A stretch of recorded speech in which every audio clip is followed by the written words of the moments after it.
Hello दोस्तों, मेरे channel पर आप सबका फिर से स्वागत है।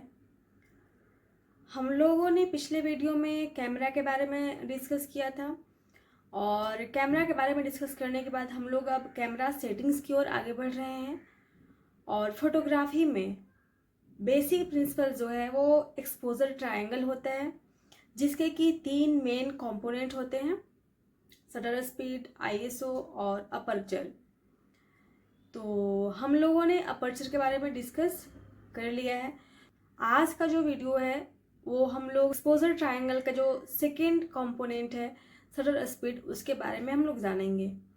तो चलिए शुरू करते हैं। सबसे पहले हम लोग ये जानेंगे कि शटर स्पीड जो है वो कैमरे में होता है। जिस तरह से अपर्चर जो है लेंस में होता है, तो वो शटर स्पीड कहाँ होता है? वो कैमरे में होता है।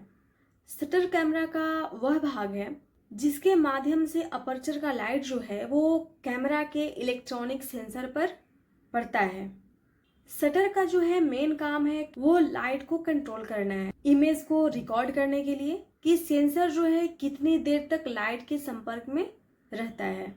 देखिए, शटर जो है एक पर्दे की तरह होता है या फिर एक खिड़की की तरह बोल सकते हैं, जो लाइट को अंदर आने के लिए ओपन होता है और उसे ख़त्म करने के लिए वो बंद हो जाता है। तो हमने पिछले वीडियो में जो बात की थी अपर्चर के बारे में, उसमें भी हम लोगों ने डिस्कस किया था कि अपर्चर जो है लाइट को कंट्रोल करता है। लाइट कितना आपको अंदर आने देना है, कितना ज़्यादा आने देना है, कितना कम आने देना है। और शटर स्पीड भी लाइट को ही कंट्रोल करता है। तो दोनों के बीच में डिफरेंस क्या है? तो डिफरेंस ये है कि अपर्चर जो है लाइट की अमाउंट को डिसाइड करता है और शटर स्पीड जो है लाइट की ड्यूरेशन को डिसाइड करता है। जैसे कि हम लोग बात किए थे कि अपर्चर जो है लाइट को लेंस के थ्रू एंटर करने देता है, तो हम लोग जितना वो सर्कुलर पिन होल ओपनिंग जितना बड़ा रखेंगे लाइट ज़्यादा एंटर होगा, कम रखेंगे तो वो कम एंटर होगा। तो शटर स्पीड जो है वो ड्यूरेशन को डिसाइड करता है। जैसे कि हम लोगों ने अपर्चर का जो सर्कुलर पिन होल ओपनिंग जो है बहुत ज़्यादा बड़ा रख दिया, तो वो कंटिन्यूस लाइट आ रही है कैमरे के अंदर, लेकिन शटर स्पीड जो है क्या है, वो सेंसर और अपर्चर के बीच में है। वो जो है वहाँ से सेंसर पर लाइट नहीं पड़ने देता है, वो ही डिसाइड करता है कि कितने देर के लिए लाइट कैमरे पर पड़ेगी और कितनी जल्दी जो है वो कैमरे पर लाइट जो है बंद कर देगी। तो वो शटर स्पीड जो है वो ड्यूरेशन का काम करता है। कभी कभी सिचुएशन ऐसा होता है कि आप अपर्चर जितना छोटा से छोटा रख सकते हैं आपने रख लिया है और उसके बाद भी कैमरा में लाइट बहुत ज़्यादा इंटर हो रहा है, तो उसको कैसे कंट्रोल करते हैं? उसको कंट्रोल करते हैं शटर स्पीड से। तो हम लोग अब ये जानेंगे कि शटर स्पीड को कैसे कंट्रोल करते हैं और इसका इफ़ेक्ट कहाँ कहाँ पड़ता है। तो सबसे पहला इफ़ेक्ट जो है वो लाइट पर पड़ता है। जैसे कि आप शटर स्पीड जो है जितना कम रखेंगे उतना ही देर के लिए शटर जो है वो ओपन रहेगा और उतना ही देर तक सेंसर पर लाइट कंटिन्यूस पड़ते रहेगा, जिससे कि इमेज जो है ब्राइट बनेगा और साथ ही साथ जो है सब्जेक्ट जो है वो फ्रीज नहीं हो पाता है और एक आपको बहुत ही सेकी फ़ोटो मिलता है।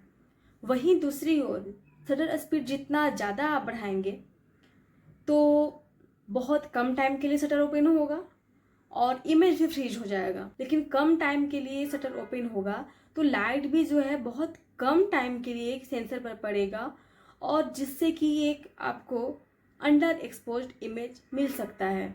ये तो रहा लाइट का इफेक्ट शटर स्पीड पर। अब दूसरा इफेक्ट जो है वो मोशन पर पड़ता है, गति पर पड़ता है। अगर शटर स्पीड बहुत तेज है, बहुत फास्ट है, तो तेजी से चलती हुई वस्तुएं भी आपको क्लियर दिखाई देंगी। फास्ट शटर स्पीड 1 सेकेंड के बहुत से छोटे हिस्से को बोलते हैं, जैसे 1/500, 1/1000। फास्ट शटर स्पीड का यूज स्पोर्ट्स में दौड़ते हुए प्लेयर्स का, आसमान में उड़ती हुई चिड़िया का या दौड़ते हुए बाघ का, चीता का आदि चीज़ों के लिए यूज़फुल होता है। वहीं कम शटर स्पीड का यूज जैसे कि 1 सेकेंड, 5 सेकेंड, 10 सेकेंड, 20 सेकेंड या 30 सेकेंड है तो शटर जो है वो लेट तक तो खुला रहेगा, लाइट भी बहुत ज़्यादा आएगा, लेकिन वो जो सब्जेक्ट है वो आपको ब्लर दिख सकता है। स्लो शटर स्पीड का यूज़ जो है लैंडस्केप या नाइट फोटोग्राफी में स्टार ट्रेल्स का जो फोटोग्राफी होता है उसके लिए यूज़फुल होता है। कभी कभी स्लो शटर स्पीड का यूज़ जो है जानबूझ के किया जाता है ताकि चलती हुई जो सब्जेक्ट्स हैं उनके मोशन को ब्लरी दिखाया जा सके, जैसे कि नदी के बहते हुए पानी को, झरना से गिरते हुए पानी को, या फिर जो रोड्स पे चल रही जो गाड़ियाँ होती हैं उनको दिखाने के लिए। शटर स्पीड को कंट्रोल और सेट करने में 2 सिचुएशन आता है। पहला तो ये कि शटर स्पीड को कम रखने पर पिक्चर जो है सेकी आता है, और दूसरा सिचुएशन ये आता है कि अगर आप रात में फोटोग्राफी कर रहे हो जहाँ पे लाइट बहुत ही कम हो, जैसे कि ये वाइल्ड लाइफ में सिचुएशन आ सकता है, या फिर आप वेडिंग्स में फोटोग्राफी कर रहे हो, या फिर कोई पार्टी वगैरह हो उसमें फोटोग्राफी कर रहे हो जहाँ पे डीजे लाइट हो, तो इस सिचुएशन में आप अपर्चर को तो जितना ओपन रख सकते थे आपने रख लिया, और शटर स्पीड को जो है आपने फास्ट कर दिया, जो सब्जेक्ट जो है वो फ्रीज हो जाए और कैप्चर हो जाए। लेकिन शटर जो है अगर बहुत फास्ट रहेगा शटर स्पीड, तो लाइट भी बहुत कम टाइम के लिए इंटर होगा, और अपर्चर अगर आपने ज़्यादा बड़ा किया है तो वो उसमें जो है पिक्चर के पीछे का जो बैकग्राउंड होता है वो ब्लर दिखता है। तो इस सिचुएशन में आप क्या करेंगे?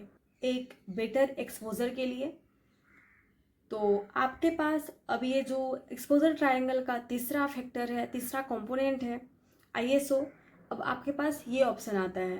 तो हम लोग आगे की वीडियो में आईएसओ के बारे में डिस्कस करेंगे। तो चलिए आज के वीडियो में इतना ही, मिलते हैं अगली वीडियो में।